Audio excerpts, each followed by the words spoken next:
Hey, what's up, folks? Um, Looking to do something here. Been a little while, been a little minute, and I was trying to figure out what channel do I put this on. I got like three channels, and I know y'all don't really, y'all.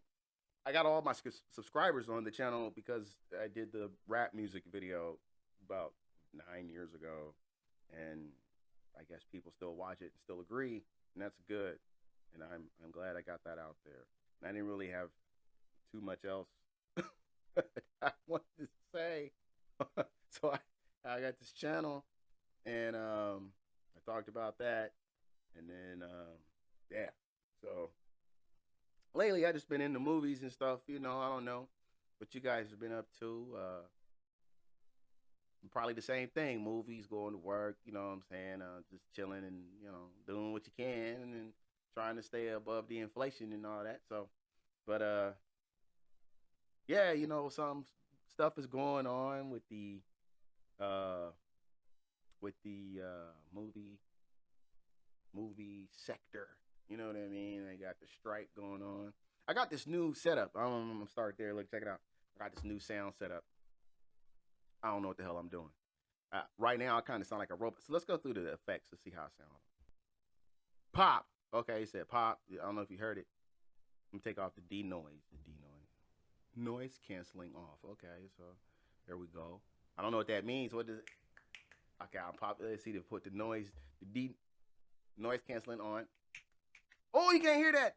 You can't hear it like, oh, okay, that's cool. I like that. I guess what it does is it turns off the mics, the other microphone parts that, yeah, I get it.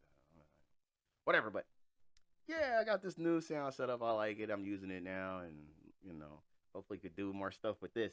Anyway, trying not to sound like a robot here. So I'm just adjusting the sounds and stuff, trying to see how stuff sounds. Oh shoot, the mic is up kind of loud. I think when the mic is up loud, it brings me in like that. I don't wanna sound too loud, so test it out a little bit. But anyway, like I was saying, let me turn it up a little bit. Let's go back to where we at. All right. So like I was saying, yeah, it's nice to be, I guess, recording some more material and talking to you guys again. Uh, it's kind of boring, you know. So yeah, let's talk. And past week, what have I been doing? I've been watching. I watched this Rebel Moon trailer about 700 times, and major Snyder fan. You know what I mean? I really like the dude. I like what he does, and I'm looking forward to whatever he's about to do. Uh, of course, like everybody else, some movies are better than others. Uh, but I really like what he does, and I've always felt like his movies felt like, I don't know. It's kind of like he makes modern day '80s movies. Like the movies that I grew up on, they felt more like that. Like they weren't all bright and always so trying to be so quirky and funny and all that. They did have those things in them, yeah, but they took whatever the material was about, they took it a bit more seriously. Even for the kid movies, you know what I mean? Like even for movies that were for kids, they took them more seriously. Like today, uh, everything is like a joke, and that shit ain't always fun, man. I'm not cool with that shit all the time. You got to take shit seriously sometimes. The reason why Star Wars is all messed up is because they start treating it like it was a joke, you know. So people need to come in and do something different with these things sometimes. And I mean, we've also had the the opposite happen where uh my generation or somebody around my, that grew up around a certain time, they watch certain shows that were handled a particular way on television. And then when those shows became movies, they were they were changed. They were a serious show that turned into a comedy, or a comedy show that turned into something serious. Starsky and Hutch, uh, 21 Jump Street, Fresh Prince of Bel Air. It's the same thing every time. They just switch it around. They just switch it around. The The A Team was cool because the A Team was like the A Team. I don't know what people or critics said about the movie. I'm just telling you what I thought about it. I thought the A Team was cool because it was just like what I remembered. I remember loving the Wild Wild West back in the day, and then that Will Smith movie came out, garbage. But I'll tell you this: after several years went past and I watched the movie again, I had a better time because I already knew what I was getting in, what I was getting into. Before, when I just walked into the theaters and watched the movie, I was very disappointed because I don't know what kind of message the trailer was sending, but I was under the impression that it was going to be like the show that I grew up on and loved. So it wasn't. But we fast forward to now, we got these, well, I guess we don't know what we're getting. Hollywood is on strike, and who knows if they'll come back. They trying to lock us down again. It's a lot. It's a lot to cover. So let's go back to this trailer real quick though, because this trailer was fat. I've been watching it all week, and I've been watching people react to it and watch it. And what I really like is people that when I watch a video, a reaction to Rebel Moon, and somebody says they don't know a lot about Zack Snyder or they don't know a lot about what the movie's about or either, and that's cool because I want to get their take on what the how the movie comes across, how it looks and how it feels and all that. So it's cool to get their take. But I just wanted to share some of my thoughts on the trailer. And so I'm vaguely familiar with some of the lore. Like I know about Jimmy. I know about the girl with the molten blades in her arms, her hands. I'm familiar with I've seen some of the other characters like General Titus that Jamon Hansu is playing. I hadn't seen Jenna Malone until the trailer when she played that gigantic spider. That was crazy. That looked really good. You know what I'm saying? And then you got um, who else? Ray Porter and Ray Fisher. It was nice to see Ray Fisher. The guy that's playing the villain, I don't know his name, but I've seen him around and he's cool and I think he's gonna do a good job.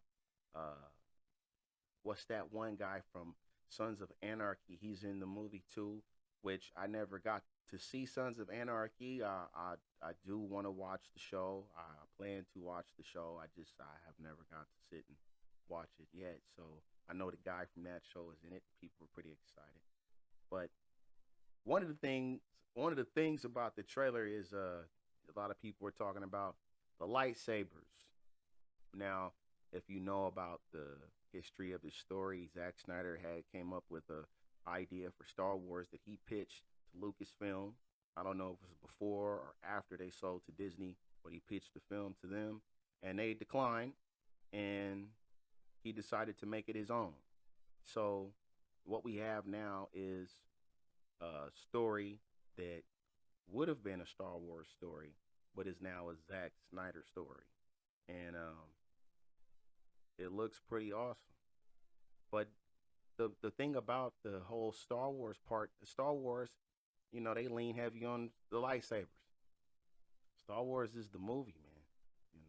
I have a quite a history with Star Wars, and it's it's something to see another movie with something in it like lightsabers. But I wanted to talk about that though. I want to talk about those lightsabers because when we look at the trailer, people see the girl with the red molten blades, and they start saying, "Oh, lightsabers! No, they're taking this from Star Wars and all that." And then we see other people with blue swords, glowing blue swords, and I'm wondering because I know that the red ones are molten blades, and in order for her to hold them, she has to have mechanical arms. She has to replace her arms with mechanical arms in order to hold those blades. So when we watch the trailer, she's the only one with those kinds of blades. Everybody else, when they hold a blade, it's blue. And I'm thinking I don't know if it's fire and ice or something like that, but obviously the blue ones are safe for everybody to hold. I don't even think there's anybody else in the movie with red molten blades except for that who I think is the child of fire. I think that the child of fire is that girl, the Korean woman with the blades, and I think that of course the scar giver is going to be who I think is Princess Issa. I think that's Issa. That's they talk about. Do you know the story of the Princess Issa at the beginning of the trailer? You hear Anthony Hopkins saying it. Anthony Hopkins is Jimmy, the android, and he said that. So I'm assuming that's who that is, the Scar Giver. I mean, we seen her dishing him out, definitely. Her boyfriend had a big scar on his face. I wonder if she gave him that. So it looks incredible. The movie looks insane. It looks great, and I'm looking forward to it. Like a lot of other people.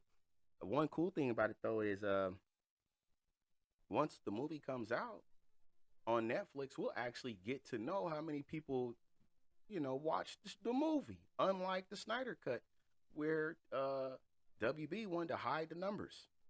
We already know that out there in China they watched the movie like 500 million times. That's that's half a billion times. Okay, that's one part of the world. So to act like the movie didn't do well, you know, WB is only fooling themselves. Nobody else is fooled. Um, so yeah, man, looking forward to this Rebel Moon. Hopefully you guys are too, and we'll talk more about it. So yeah, look forward to talking more about it. It's nice to be talking to you guys again, and I will see you soon. The time has come for all that you love. Protect each other and show them no mercy.